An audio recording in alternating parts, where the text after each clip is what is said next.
Hey guys, all right, cycle 1, week 11. Here is what we did in community day today. So as a reminder, this is Abecedarians and Apprentice ages 5 through 7.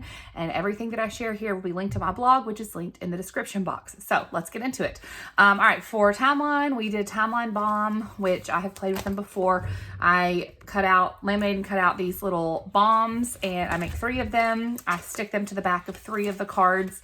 So I have the cards up on my whiteboard, and I have the kids come up and have a kid pick which card they think has the bomb behind it.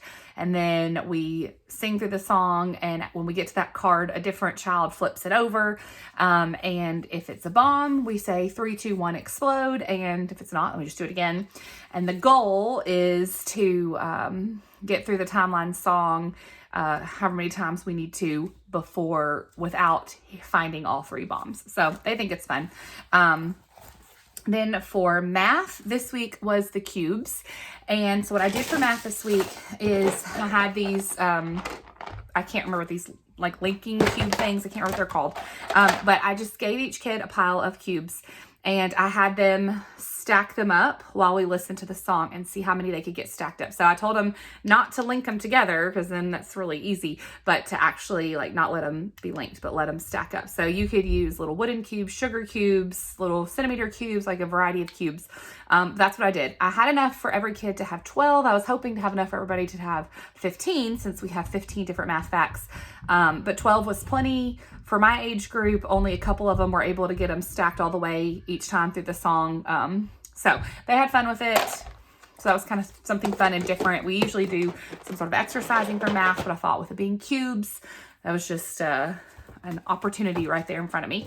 Okay, for history, this week's history song is really fast, and the hand motions I felt like were really hard. So I was going to do the Driven by Grace ones. That's what I use each week. But after trying them myself, I was like, nah. So this week's history is the song that says History several times. And it's kind of like a cheer. So instead, we got out our rice shakers, and the kids shook them while we sang the song. And there's like one part of the song where it says stopped. So we would all stop our shakers during that part. And then there's a part where it says, and moved. And so we would just kind of like slide our bodies. But the rest of the time, we just shook our shakers while we sang. You could also get those fun shakers from Dollar Tree, but, and I had thought about it, but our family had a stomach virus last weekend and did not make it to the store. So we just did our shakers, and that was fine. For geography, we had CC on Halloween this year. And so I saw these little witch fingers, these creepy fingers at Target. It was $1 for a pack of 8, which is perfect for our class. And so I had each kid put on a finger, and we went and tapped each item on the map several times. And so that was a fun way, like a fun thing to do, just since it happened to fall on Halloween. So that's what we did for geography. For science, we did use hand motions, the Driven by Grace ones, which is petal, stamen, anther, pistil, sepal. So I taught them the hand motions. We went through that a couple times, and then I had the agility ladder laid out, and we hopped through the agility ladder while they said them over and over again. I really wanted to make sure that they got those, because then our science experiment this week was dissecting flowers and looking at the parts. So, okay. After that, prepositions, we are just continuing with our preposition song. We're almost finished with it. So it was under, underneath, until, up, and upon. So really simple for those.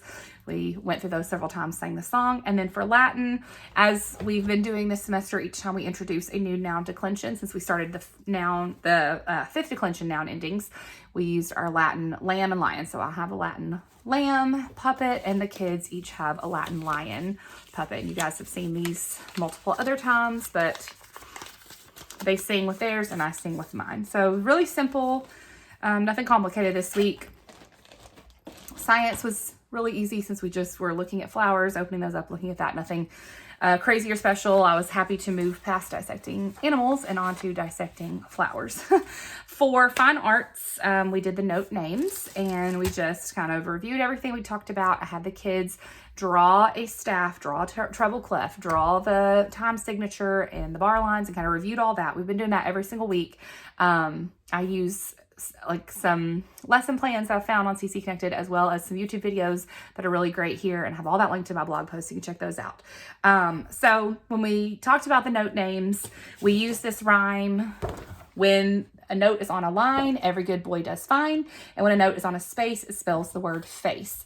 So there are some other similar ones like these and some of these other printouts that I've used, but none of them had like the same rhyme that I wanted to use. And so I made this one, and I will put that up for you guys to have.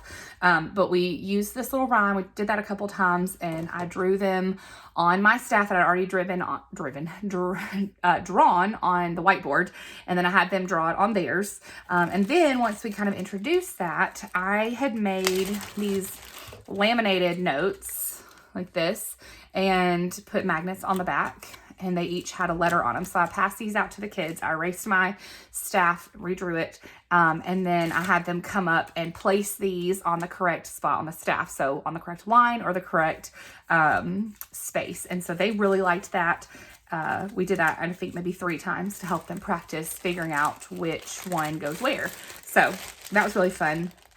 And then we went to our tin whistle, and we played the D scale like we're supposed to do this week, and kind of reviewed the parts of the tin whistle, and then worked on Twinkle Twinkle Little Star. So that's what we did for fine arts. That was like a simple, pretty easy week. And then finally for review, we played Roll a Pumpkin. So I have this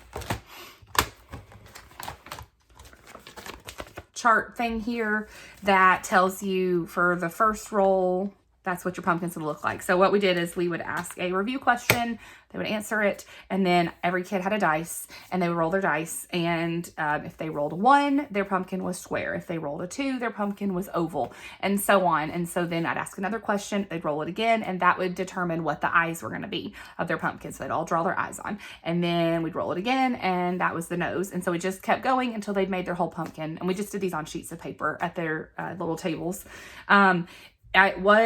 I didn't think about this ahead of time, but my kids are non-readers, and my little chart that I have is all words. There was no like shapes, which I should have made sure that I had one with shapes. So it was fine because we had moms who could just, you know, help each kid. Once we saw what they rolled, we would tell them what it was they needed to draw. So it was fine. But if you're going to wanting them to kind of do this more independently, this would be better for the older kids, unless you like go through and draw a little example on each one, because they can't read yet. At least mine can't. So that was review. I picked that because it was Halloween, and when I was planning this back in the summer, I saw, okay, we're gonna have week 11 on Halloween, and we'll do this Roll the Pumpkin, although it could be done any time in the fall. So it was fun. The kids enjoyed it, but it was a little chaotic. Maybe not my favorite review game, because they were more distracted with their drawing their pumpkins than they were like listening to the review questions. So it was like a so-so game for me. Anyway, that was it. Quick, easy. We're almost to the end of the semester, and yeah, I hope you have a great week, and I'll talk to you next week. Bye.